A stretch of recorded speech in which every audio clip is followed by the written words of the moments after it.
Même un cours intense de 9 mois ne garantit pas une formation solide ou une compétence réelle. Il n'existe pas d'ordre professionnel, ni d'exigence légale minimale pour exercer. Tu as tout à fait raison. Il n'y a rien de garanti, vois-tu? Même un massothérapeute qui a plein de qualifications, qui est même dans une association, ne garantit pas que tu ne seras pas agressé sexuellement. OK? Tous ces papiers-là que vous demandez là, comme preuve, là, c'est juste parce que vous n'êtes pas capable de faire confiance en vous-même. Vous n'êtes pas capable de faire confiance à dire si je me fais fourrer, je ne saurais pas quoi faire. OK? Fait que tu as tout à fait raison. Et j'avoue.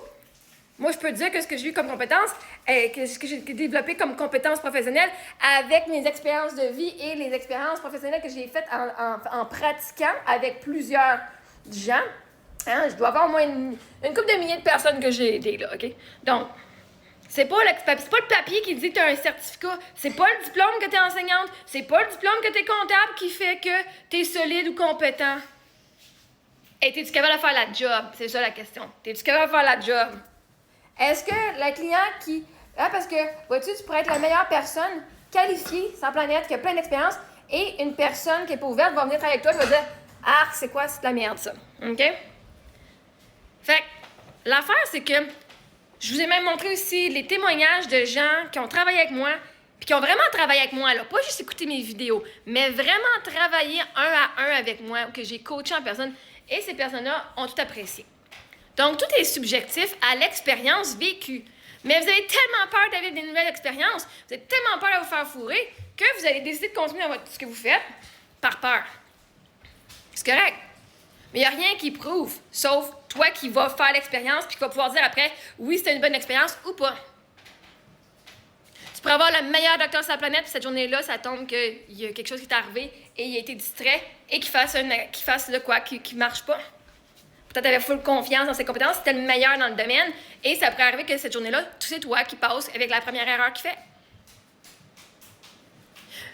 Fait que, même s'il n'y a pas d'ordre professionnel, pas d'exigence légale minimale pour exercer, est-ce que la personne avec qui tu travailles, moi je travaille avec du monde qui n'était pas qualifié. Moi j'ai déjà travaillé avec une coach de vie qui, elle, n'avait pas les compétences, genre, théoriques et tout ça. Mais Chris, ça m'a aidé en esti, cette madame-là. Je travaillais avec des gens qui étaient vraiment fucking sa coche, théorie. Puis que j'ai décidé, moi, mais ça ne fit pas avec ce que moi, je veux. Ils m'ont aidé quand même énormément. J'ai eu beaucoup d'aide de ce que j'avais besoin à ce moment-là. Mais la réalité, c'est que toi, as-tu confiance en toi, que tu es capable de décider c'est quoi ton expérience personnelle? De ne pas te baser sur les autres, mais de te baser sur ton ressenti à toi. Quand tu regardes la personne, là, tu dis est-ce que j'ai goût de travailler avec elle ou est-ce que j'ai peur de travailler avec elle et pourquoi j'aurais peur? Premièrement, pose-toi des questions. Pas d'aller écouter Sunshine qui essaie toujours de venir rabaisser, de discréditer les gens, en tout cas moi, en disant toujours ouais, mais même si tu as toutes les évidents, pas parce qu'il y a eu 500 personnes qui ont laissé un commentaire positif que c'est une bonne personne compétente. OK? Comme. Là, toi, tu dirais, mais regarde, il y a eu 5 personnes qui ont dit une étoile sur sa page Google Review. Ben oui, c'est du monde qui n'a pas travaillé avec moi, ça. Tu sais, à un moment donné, vous devez vous faire confiance à votre intuition. Est-ce que toi, ça te tente de travailler avec la personne, oui ou non? Puis de le faire juste parce que ça te tente, pas parce que nécessairement tu vas avoir le résultat que tu penses. Puis en même temps, quand tu travailles avec du monde, là, c'est en coaching, toi, tu penses que tu vas là pour avoir un résultat. Moi, j'ai quelqu'un qui dit à ma mère, il faudrait qu'il est temps qu'elle se retrouve un emploi. OK? Il faudrait que c'est temps que. Fait que là, je suis prêt à y payer du coaching à ma mère.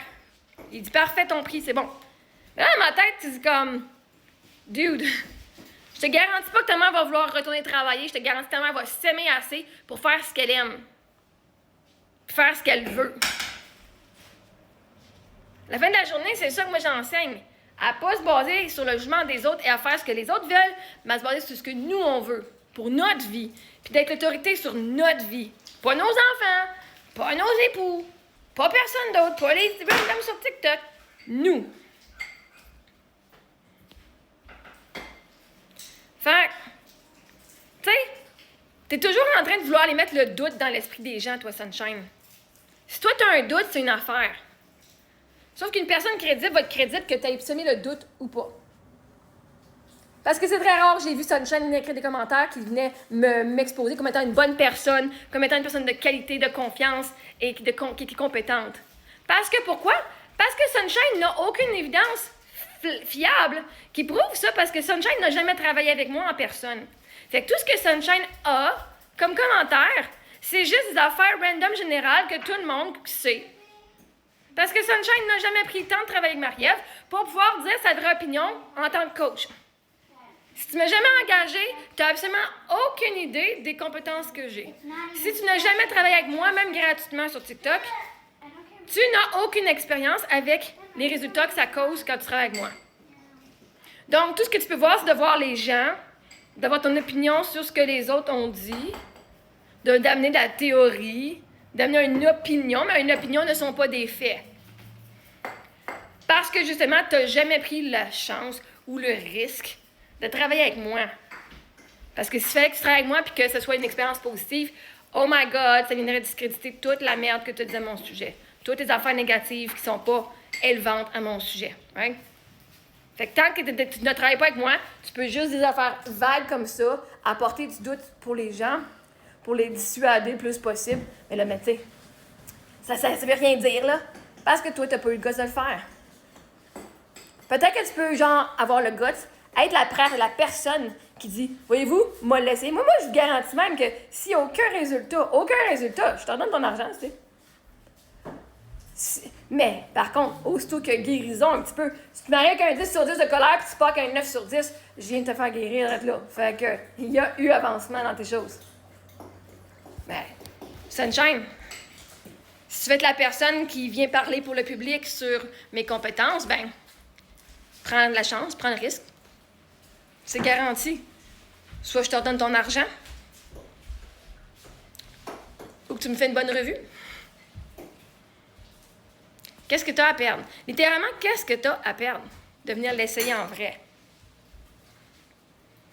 Comme ça, là, tu pourrais parler de ton expérience vécue et non de juste de la théorie et des affaires que tout le monde connaît.